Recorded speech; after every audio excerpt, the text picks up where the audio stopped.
Mesdames, Messieurs, bienvenue à l'émission Crois-tu? Vous êtes peut-être en quête de paix intérieure.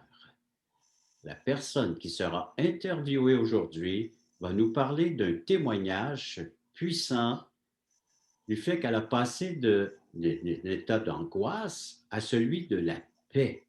L'angoisse à la paix. Est-ce possible de passer d'une étape à une autre? C'est ce que nous allons entendre avec notre témoignage d'aujourd'hui. J'ai le plaisir de vous présenter Madame Monique Bouchard-Saunier. Monique, bonjour, bienvenue à l'émission Crois-tu? Bonjour à toi, Régent. On a hâte d'entendre ce témoignage. Premièrement, on aimerait te connaître, mais parle-nous de ton enfance, le lieu où tu es né, grandi, ainsi de suite, de ton patelin, de ta jeunesse. Alors, moi, j'ai grandi au Saguenay-Lac-Saint-Jean. Je dis au Saguenay-Lac-Saint-Jean parce que ma mère venait du Saguenay et mon père venait du Lac-Saint-Jean. Alors, c'est deux territoires que j'ai voyagé beaucoup à travers ces territoires et je peux y aller les yeux fermés. J'ai grandi spécialement à Jonquière. Quand j'étais jeune, on a été une famille de 10 enfants. Je suis la cinquième. Et je dirais que c'était une famille dans les années 50 qui était quand même une année des temps difficiles où on commençait un peu à sortir de la misère, si on veut. Les bûcherons sortaient du bois puis commençaient à faire un autre travail et les compagnies s'installaient aussi. Alors, mon père, lui, a commencé plutôt un commerce. Alors, ça, c'est bien spécial. Mais quand j'étais jeune, à l'âge de 4 ans, ce qui a marqué ma vie, c'est que je me suis fait frapper par un camion. Alors, le camion d'une laiterie où mon père travaillait m'a écrasée. Et là, j'étais entre la vie et la mort. Et j'ai de vagues souvenirs, mais ma famille m'a rappelé énormément de souvenirs. À cette époque-là, ils m'ont ramassé, ils m'ont amené à l'hôpital. Et ma mère venait d'accoucher du septième enfant. Imaginez-vous, c'est toute une Alors, expérience. si j'ai bien entendu, à l'âge de 4 ans, tu te faisais renverser par un camion. En fait, je me faisais écraser parce que j'étais sur une petite voiturette, tu sais, une petite voiturette qui est un peu comme de travers, et la roue est tombée sur la voiturette. Ah oui. Alors moi, j'ai été plusieurs mois où j'ai pas pu marcher, j'ai été plâtrée, sortie de l'hôpital, etc. Et le langage que j'entendais toujours autour de moi, c'était que je devais mourir. J'aurais dû mourir. C'était comme le bon Dieu avait pris soin de moi, je ne suis pas morte. Une miraculée. Oui, une miraculée. 2 ans après, là, suite à ça, mes parents ont eu quand même un peu d'argent et ils ont pu acheter une maison et on s'est sorti pas mal de la misère. On est allé vivre dans un petit quartier bourgeois. Et là, 2 ans après, je suis rentrée à l'hôpital d'urgence. Et là, j'avais les conséquences parce que j'avais été opérée à cette époque-là, à 4 ans. Et là, j'avais les conséquences. J'avais une occlusion intestinale et un caillot de sang qui montait. Ils m'ont opéré encore d'urgence. Je ne me rappelle pas du tout. Je me rappelle du mal que j'ai eu, mais je ne me rappelle pas du tout du reste. Et ça, c'est arrivé au mois d'août. Et je ne devais pas aller à l'école parce que moi, je suis du mois de septembre. Et à l'époque, on allait à l'école seulement si on était né avant le 31 août.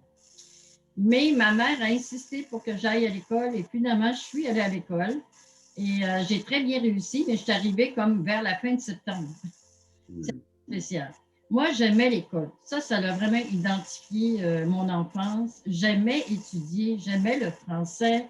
C'était vraiment fort pour moi. Ah, c'était pas juste pour aller voir les amis, là, les copains ou les copines dans ce Loin temps-là, de là, les amis, loin de là. mais c'était pour aller vraiment étudier. Oui, oui, j'aimais apprendre. J'aimais ça apprendre, j'aimais écrire. Et je peux dire que dans mon enfance, j'ai eu une belle enfance quand même, parce que vu qu'on vivait dans un beau quartier, on était bien, il y avait beaucoup de familles, c'était chaleureux. Euh, Mon père, ma mère étaient des gens très bien, on avait une belle vie de famille. Mais ça n'a pas resté là. À un moment donné, quand je suis arrivée à mes 12 ans, mon père a décidé de déménager, vu que son commerce grandissait, il a décidé de déménager en ville et il a acheté un bloc. Et là, ma mère, dans le même temps, mais c'est assez spécial parce qu'au printemps, avant que ma mère on déménage et tout, ma mère est tombée enceinte d'un autre enfant mais qu'elle ne devait pas avoir, en fait, un 11e. Et dans le même temps, elle écoutait des messages évangéliques. Hmm, Et elle écoutait Fernand Louis. C'est fou, hein? ouais. Et ce qui est spécial, c'est qu'elle, elle était interpellée, puis elle s'est acheté une Bible. Et là, ça commençait à faire partie de la vie de notre famille. On avait une Bible chez nous, puis on pouvait l'ouvrir de temps en temps, puis regarder surtout les images. Mais quand même, ça nous disait que ma mère acceptait ce qui était écrit dans la Bible. Ça, c'est une nouveauté chez vous, là, d'avoir ce livre. C'était une nouveauté, mais on était très religieux. Alors, c'était nouveau qu'on accepte la Bible. C'était vraiment spécial. Et par la suite, bien, on est déménagé. Et après le déménagement, quelques mois après, ma mère, elle ne s'est pas fait soigner suite à, vous savez, dans le temps, on n'avait pas l'assurance maladie. Alors, elle ne s'est pas fait soigner et elle a eu un cancer, puis elle est décédée à l'âge de 41 ans. Alors, elle laissait en arrière d'elle 10 enfants de 2 ans et demi à 19 ans. Et toi, tu te situes où dans ce lot Moi, j'ai d'enfants? 13 ans à l'époque. 13 ans. Je suis la 5e.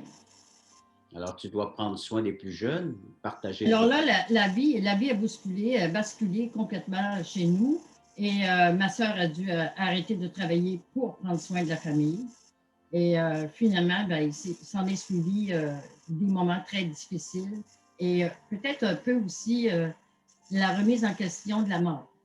Pour moi-même, en tout cas, la mort devenait une réalité. Et 40 ans, pour moi, c'était vieux. Parce que c'était mon vécu. 40 ans, c'était vieux. Alors, et puis par la suite, je vous raconterai qu'est-ce qui est arrivé. Oui. Monique, oui, c'est toute une histoire avec les hauts et les bas, et puis une mort présente depuis dès ton jeune âge, et là, le décès de ta maman. Après la pause, la suite de l'histoire de Monique.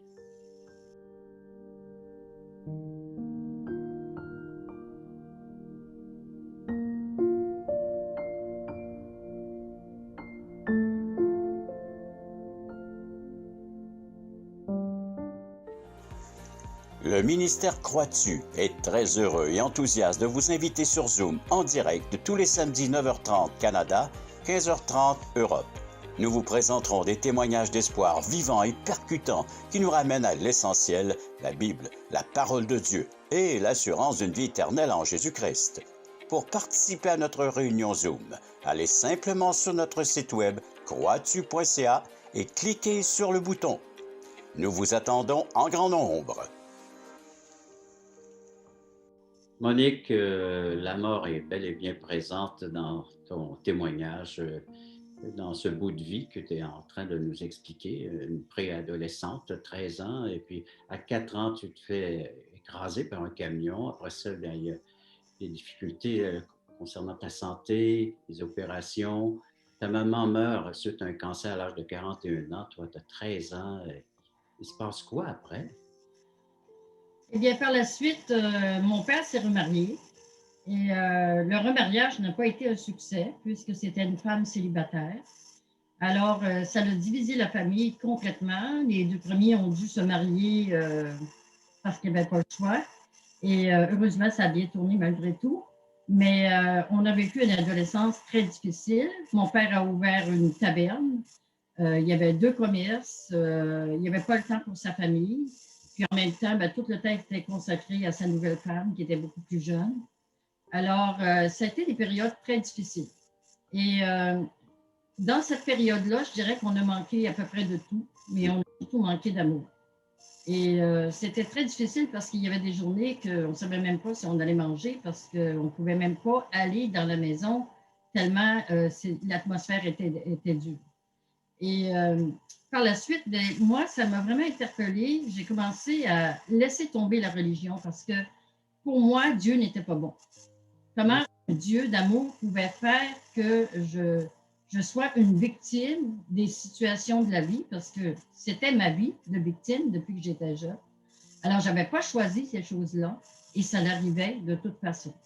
Et c'est là que j'ai rencontré celui qui allait devenir mon mari, Gilles. Et quand je l'ai rencontré, lui était un motard. Alors, je voyais en lui quelqu'un qui était un peu comme quelqu'un qui allait me protéger. J'avais besoin de protection et j'avais besoin de connaître quelqu'un qui avait du caractère, qui savait où il allait dans la vie. Alors, ça n'a pas été long qu'on est tombé en amour et en amour fou.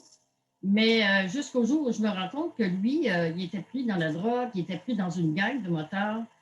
Et finalement, en tout cas, Dieu a fait des choses merveilleuses parce que après 4 mois, il a dû quitter la gang et il a quitté la drogue, il s'est remis sur pied et 2 ans après, on se mariait.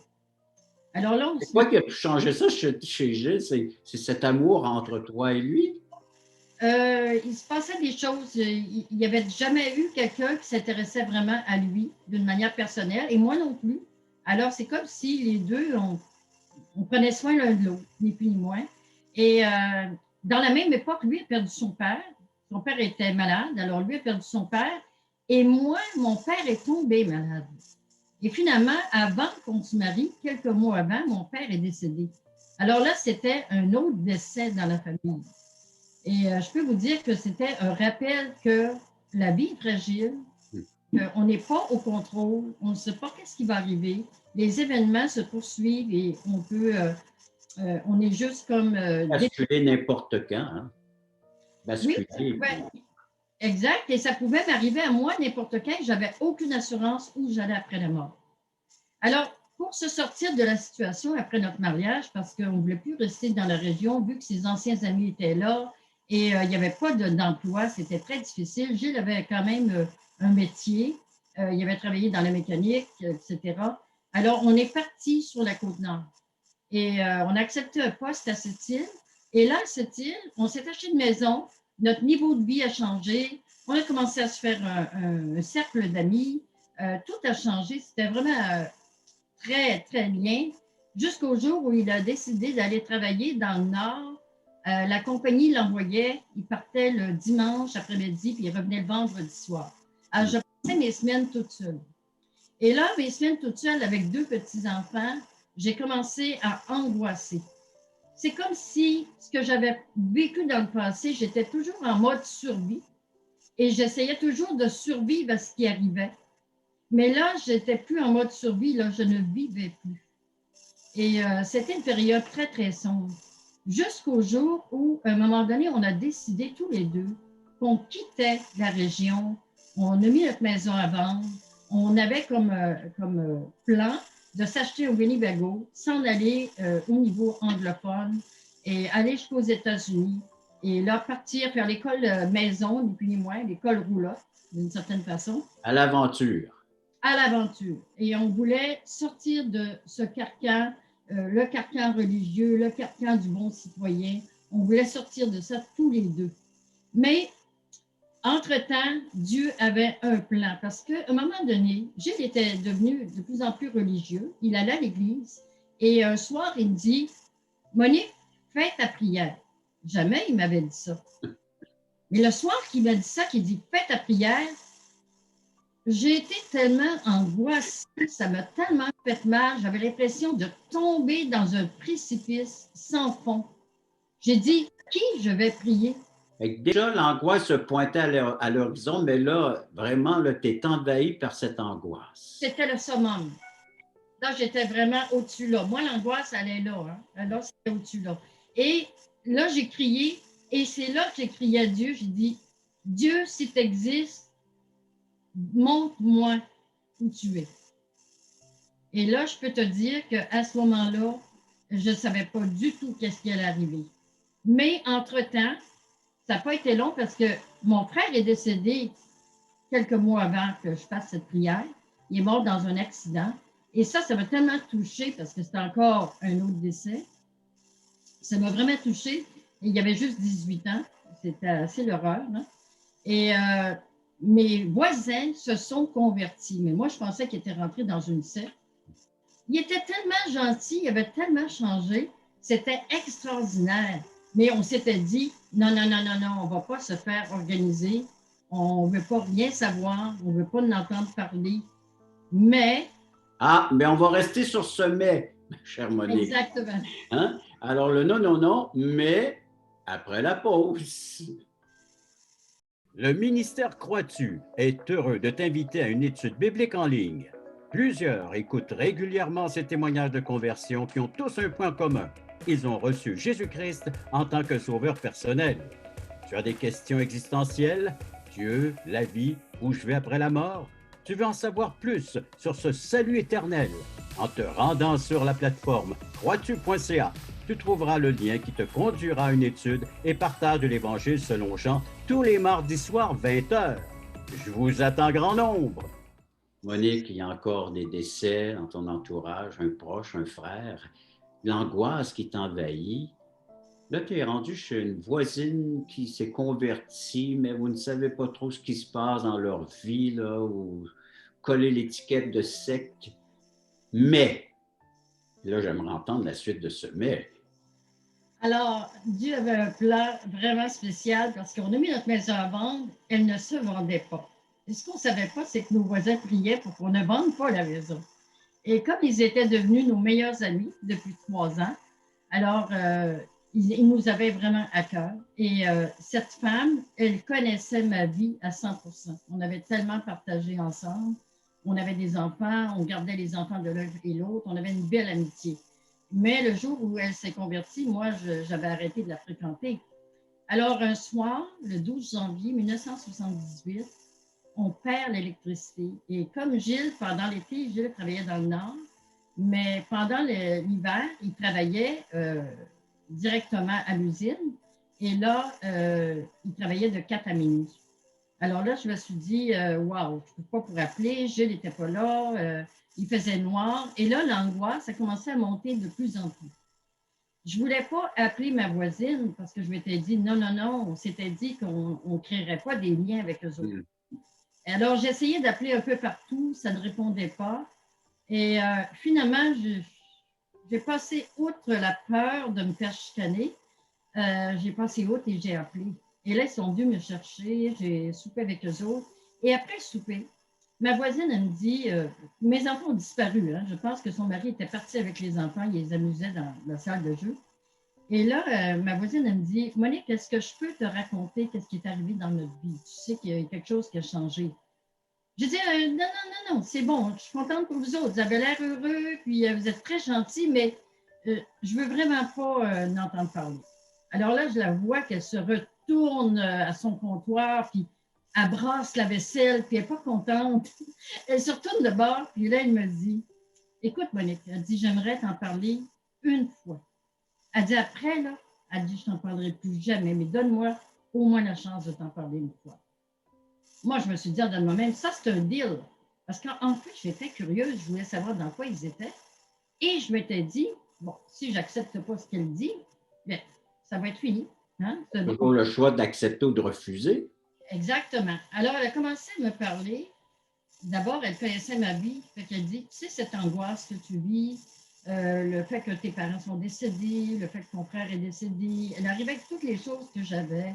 Le fait que tu as vécu des périodes très difficiles dans ta vie. Elle dit, tu sais, le problème qu'on a, c'est qu'on est des pécheurs, qu'on est perdus. Elle a commencé à me faire le plan que Jésus avait donné, que Dieu avait fait par Jésus. Et là, elle a commencé à me parler de la croix de Jésus. Moi, je ne peux pas dire que j'étais une personne méchante, mais je savais que j'étais une personne qui n'était pas bonne non plus. Et il y avait certaines choses dans ma vie que j'aimais mieux ne pas discuter ou ne pas parler parce que les souvenirs n'étaient pas agréables. Des réactions que j'avais eues avec ma belle-mère, etc. Alors, elle a commencé à me dire, tu sais, on est tous des pécheurs, on est tous perdus. Tous les êtres humains, regarde les êtres humains, personne n'est juste. Bon, je voyais bien, c'est vrai, personne n'est juste. Et là, il m'a parlé de ça, il a dit, tu sais, Dieu a envoyé son Fils, Jésus, sur la croix, mourir pour nous. Et elle avait une image chez elle. Elle avait un beau grand cadre. C'était une croix. Et là, la croix, il y avait des gens qui embarquaient sur la croix et qui s'en allaient dans le ciel, dans le La croix était couchée. Hein? Elle était couchée. Oui. Alors, elle a dit, tu sais, la seule chose que tu as besoin de faire, c'est de donner ta vie à Jésus. Lui faire confiance. Embarque sur la croix. Vis ta vie. Moi, ça a été instantané. Je n'ai pas eu besoin de comprendre autre chose que ça.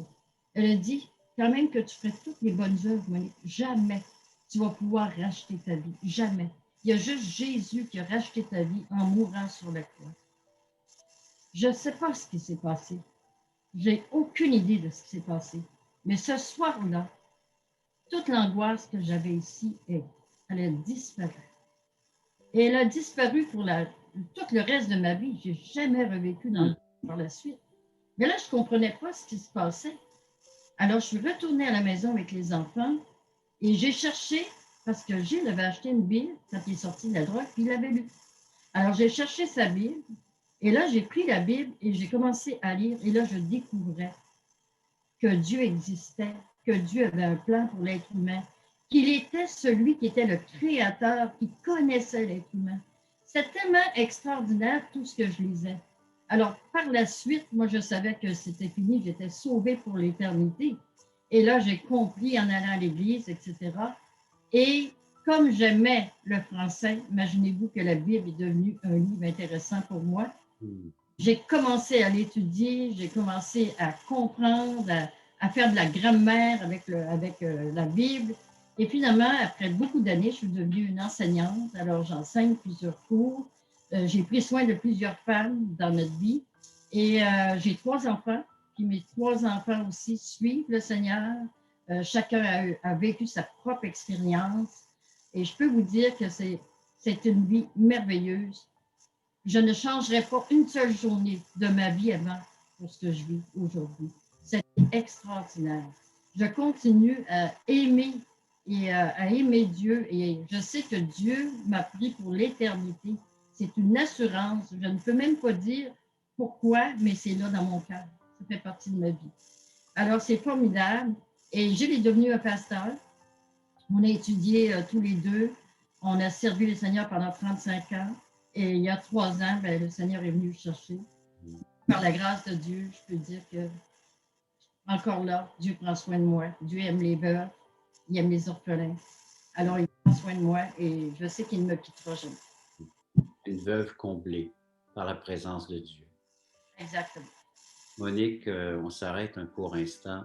J'aimerais que, après la pause, qu'on revienne à cette croix, au chemin que tu as emprunté, pour nous partager un peu cette nouvelle. Après la pause.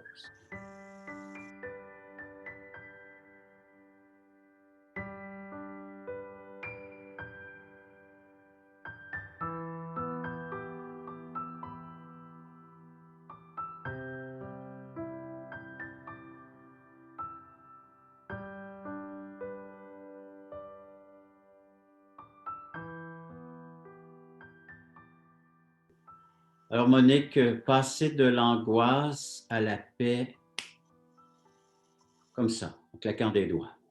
Parce que cette croix, la croix a une image, une illustration de l'Évangile, de la bonne nouvelle, une croix qui est étendue par terre, qui traverse un grand abîme, un grand fossé, et c'est devenu ton chemin, c'est ta route, et tu as passé d'une étape à l'autre, c'est-à-dire de l'angoisse à la paix.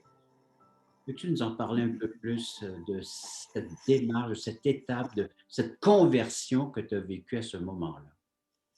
C'est sûr que quand les premiers pas, quand on comprend que Jésus est mort pour nous, on ne comprend pas tout. Alors, ça a été comme par période, par la suite, à force de lire la parole, là, j'ai compris comment Dieu m'aimait.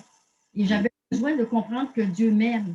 Et je mettais mon nom justement dans Jean 3,16, car Dieu a tant aimé Monique qu'il a donné son Fils unique, afin que Monique ne périsse point. Et c'était ma plus grande peur. Ma plus grande peur, c'était de tomber dans un gouffre sans fin quand j'allais mourir. Alors, afin que Monique ne périsse point, mais qu'elle ait la vie éternelle. Et c'est pas quelque chose qu'on peut toucher, c'est pas palpable. Mais le Saint-Esprit, lui, qui vient habiter en nous, il nous le rend vraiment, vraiment palpable. Et c'est une assurance qu'on ne comprend pas d'où ça vient, mais c'est une assurance que Dieu est en nous. Ça a été formidable. Mais par la suite, Dieu a fait un travail dans ma vie parce qu'il y avait des gens que j'avais eu des mauvaises expériences avec eux. J'avais des demandes de pardon à faire. J'avais des choses, des comportements à changer. Et là, Dieu travaillait dans ma vie au fur et à mesure que je lisais les Écritures. Je voyais tellement de choses et ma vie changeait sans arrêt. Moi, j'ai envie de vous dire aujourd'hui que une des choses qui m'apparaît le plus importante, c'est que l'être humain, il a été créé à quelque part. Mais quand vous achetez un appareil, n'importe quel appareil, vous prenez l'appareil et vous essayez de le faire fonctionner sans avoir été voir comment le manuel d'instruction. Le mode d'emploi. Le mode d'emploi. Alors, tu essaies de faire fonctionner la machine, bien souvent, et ça ne marche pas. Je me suis dit, quand j'ai commencé à lire la Bible, j'ai compris que Dieu parlait exactement à l'être humain, puis c'était le manuel de vie. Voilà comment vous avez été créé, puis comment vous pouvez fonctionner, puis vous fonctionnez bien quand vous marchez selon mes valeurs à moi, selon mes lois, selon mes normes. Prenez le mode d'emploi, il est là, et ça a transformé toute ma vie par la suite. Monique, ce mode d'emploi nous dit qu'il nous manque une pièce. Et cette pièce, c'est Jésus-Christ comme Sauveur et Seigneur de notre vie, notre existence et de notre éternité. Et toi, tu as accepté cette pièce que Dieu t'a offerte par amour, offert son Fils unique. Et depuis ce temps-là, bien, il y a peut-être des gens qui vivent comme toi de l'angoisse, surtout dans des périodes comme dans lesquelles nous sommes présentement. Ce pas de foi, d'accepter que Christ est le chemin, celui qui peut nous conduire au Père et bénéficier des bons soins d'un Père céleste. Et ceux qui aimeraient en savoir davantage, les mardis soirs à 20h sur la plateforme Crois-tu. Justement, je donne le mode d'emploi. L'Évangile selon Jean, ils sont invités, c'est un service gratuit qu'on offre au ministère Crois-tu, à étudier la parole, avoir une rencontre avec la parole de Dieu, de rencontrer le Christ de façon vraiment efficace pour notre vie, notre éternité. Alors donc, Monique, je te remercie beaucoup de nous avoir raconté une partie de ton histoire, de ton vécu. Et puis, ceux qui veulent peut-être réentendre cette émission, allez tout simplement visiter notre plateforme croitu.ca. Et puis, vous pouvez commenter, nous rejoindre en composant le numéro de téléphone. Et les samedis matins, dès 9h30, tu animes les témoignages Crois-tu en direct sur notre plateforme, sur Zoom. Nous n'aurons qu'à les visiter, cliquer sur Zoom le samedi matin et on sera là en direct. Merci encore d'avoir été à l'écoute de cette autre émission Crois-tu.